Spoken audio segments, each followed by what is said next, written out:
ഞാൻ എന്റെ കർത്താവിനെ സ്വന്തം രക്ഷിതാവായി സ്വീകരിച്ചു. ആ ഒരു സമയം എനിക്ക് എന്തെന്നില്ലാത്തൊരു സന്തോഷവും എന്റെ ഹൃദയത്തിൽ നിന്ന് വളരെ ഭാരങ്ങൾ ഒരു ബുദ്ധിമുട്ടെല്ലാം നീങ്ങിപ്പോകുന്ന ഒരവസ്ഥ, ഒരു നല്ലൊരു അനുഭവം എനിക്ക് അവിടെ വെച്ചുണ്ടായി. ഞാൻ അവിടെ വെച്ച് കർത്താവിനെ ഏറ്റു പറഞ്ഞു എന്റെ രക്ഷിതാവായി സ്വന്തം രക്ഷിതാവായി സ്വീകരിക്കുകയുണ്ടായി. അത് കഴിഞ്ഞ് മീറ്റിംഗ് കഴിഞ്ഞ് ഞാൻ മുറിയിൽ ചെന്നപ്പോൾ തന്നെ ലേഖരും പറഞ്ഞു, ഇന്ന് നല്ലൊരു സന്തോഷമായിട്ടാണല്ലോ വന്നിരിക്കുന്നത്. അതുവരെയും എനിക്ക് അവിടെ ഉള്ളവരെ തന്നെ സ്നേഹിക്കാനോ കൂട്ടുകാരെ സ്നേഹിക്കാനോ സഹോദരന്മാരെ സ്നേഹിക്കാനോ നല്ല കാര്യം പറയാനൊന്നും എനിക്ക് തോന്നിയിരുന്നില്ല. എന്നാൽ അവിടെ വെച്ച് ഞാൻ എന്റെ ഇങ്ങനെ എനിക്ക് അനുഭവത്തിലൂടെ കടന്നുപോയതിനു ശേഷം ഞാൻ ശിക്ഷ അനുഭവിക്കാൻ തുടങ്ങിയിട്ട് എനിക്ക് നല്ലൊരു മാനസികാവസ്ഥ ഉണ്ടായിരുന്നു. അത് കഴിഞ്ഞ് ഞാൻ അടുത്ത ഒരു 2 മാസം കഴിഞ്ഞപ്പോൾ പരോൾ ഇറങ്ങി. അപ്പോൾ വീട്ടിൽ ചെന്നപ്പോഴും എല്ലാവർക്കും വളരെ സന്തോഷമായി. കാരണം ഞാൻ മുമ്പ് പരോൾ ഇറങ്ങി ചെന്നതുപോലെയല്ല. എന്നാൽ ആ പ്രാവശ്യം ചെന്നത് നല്ലൊരു അവസ്ഥയിലായിരുന്നുകൊണ്ട് വീട്ടുകാരും നാട്ടുകാരും എല്ലാം പഴയ സ്നേഹിതരും എല്ലാം എന്നെ സ്നേഹിക്കുവാനും എല്ലാം ഇടയായി. അത് കഴിഞ്ഞ് അവിടെ 1 മാസം കഴിഞ്ഞ് വീണ്ടും ഞാൻ ജയിലിലേക്ക് പരോള കാലാവധി കഴിഞ്ഞ് പോയി.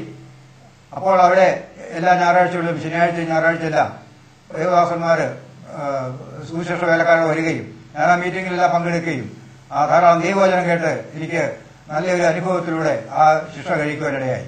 അങ്ങനെ ഞാൻ എന്റെ ശിക്ഷാകാലാവധി 1997 കഴിഞ്ഞു.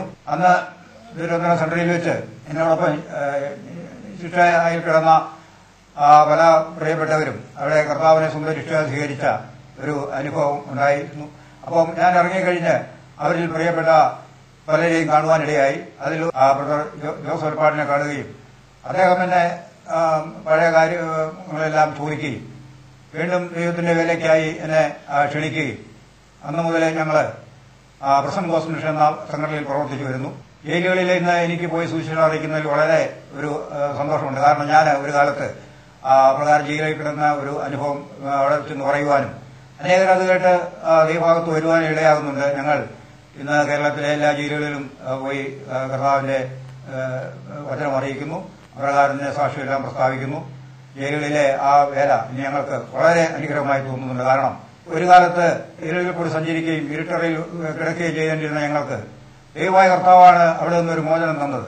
ആ മോചനത്തെക്കുറിച്ചും ദൈവത്തിന്റെ സ്നേഹത്തെക്കുറിച്ചും അനേകരോട് പറയുവാൻ എനിക്കിന്ന് കഴിയുന്നുണ്ട്. ദൈവത്തിന്റെ സ്തോത്രം. ഭൂമിക്ക് മുകളിൽ ആകാശം കീഴിൽ യേശുക്രിസ്തുവിന്റെ ഒരു നാമമല്ലാതെ മറ്റൊരു നാമം രക്ഷയ്ക്കായില്ല. ആ നാമത്തെ വിളിച്ചപേക്ഷിക്കുന്ന ഏവനും രക്ഷിക്കപ്പെടുന്ന ദൈവത്തിന്റെ വചനമുണ്ട്.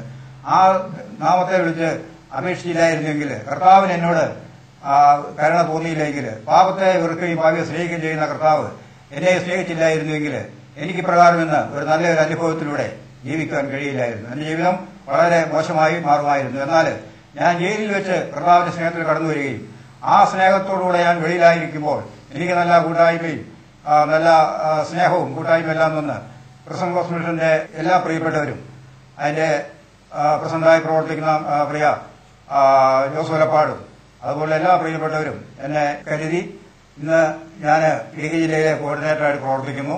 മൂവാറ്റുപുഴ സബ് ജയിലിലും കൂടാതെ പാല, പീരുമേട്, ദേവികുളം മുതലായ സബ് ജയിലിലെല്ലാം പോകുവാൻ ദൈവമായ കർത്താവ് എന്നെ സഹായിച്ചുകൊണ്ടിരിക്കുന്നു. അവിടെയെല്ലാം പോയി കർത്താവിന്റെ വചനം അവരോട് അറിയിക്കുവാനും ആ ദൈവസ്നേഹത്തെക്കുറിച്ച് പറയുവാനും ദൈവം എന്നെ ശക്തീകരിക്കുന്നു. ദൈവത്തിന്റെ സ്തോത്രം. മദ്യം ഒരു മനുഷ്യനെയും ഒരു നല്ല വഴിയിൽ എത്തിക്കയില്ല എന്നുള്ളത് എനിക്ക് എന്റെ ജീവിതാനുഭവത്തിൽ നിന്ന് പറയാൻ കഴിയുന്നുണ്ട്. കാരണം എന്റെ ചെറുപ്പത്തിൽ തന്നെ ഈ മദ്യപാനം വളരെ ഒരു മോശമായ ഞാൻ തുടർന്നു. അതിന്റെ ഫലമായിട്ടാണ് ഞാൻ ജയിലിൽ എത്തിച്ചേർന്നത്.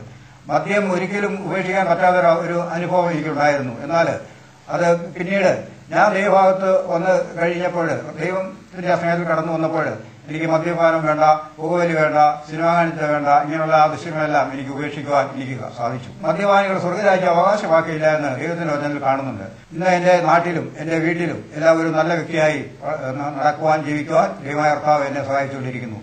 മുൻപ് എന്നെ കണ്ടിരുന്നവർ, എന്റെ നാട്ടുകാര് പലരും പറയാറുണ്ട്, അവന്റെ പഴയ സ്വഭാവമെല്ലാം കളഞ്ഞു, പഴക്കാളിയും മദ്യപിച്ച് പ്രശ്നം ഉണ്ടാക്കുകയും കേസുണ്ടാക്കിയെല്ലാം ചെയ്ത ആ വ്യക്തി ഇന്നിപ്പോ നല്ല വ്യക്തിയായി ജീവിക്കുന്നു എന്ന് എന്റെ നാട്ടിലും എന്നെ അറിയുന്നവരും എല്ലാം പറയുവാനിടയായിട്ടുണ്ട്. ദൈവത്തിന്റെ സ്തോത്രം. അത് എന്റെ ഒരു കഴിവല്ല, എന്നാൽ കർത്താവിനെ സ്നേഹിച്ചുകൊണ്ട് ആ വലിയ സ്നേഹത്തിന് മുൻപിൽ ഞാൻ ഒന്നുമല്ല, എല്ലാം എന്റെ ഇന്നത്തെ വിലയും പുകഴ്ചയും എല്ലാം കർത്താവിനെ സമർപ്പിക്കുകയാണ്. ദൈവത്തിന്റെ സ്തോത്രം.